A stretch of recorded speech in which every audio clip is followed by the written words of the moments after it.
allies po are pushing po na reopen investigations of Todd Tulfo scandal. What's your take on that? I think it's a battle of narratives, right? And they just want to take away from the impeachment. So I don't want to say namumuliti ka, but it's just again a question of narratives. Pero do you think dapat bang i-resume sa Congress or hindi na, tapos na?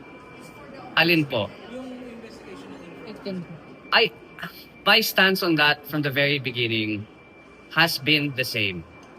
The institution should not investigate an issue wherein its own members are part of the accused. That's like asking a student to grade your own paper in an exam. Diba? Kahit anong magiging resulta ng pag-iimbestiga, kung i-resume sa lower house, ang sasabihin ng tao is, sangkot naman yung tao dyan. Wala kaming tiwala sa report.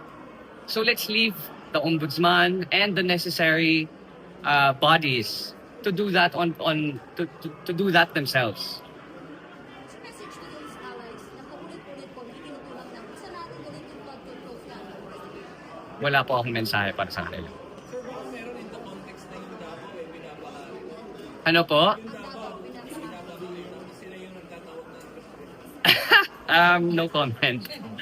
Grabe ka, nag-iintriga ka ha? Sir, speaking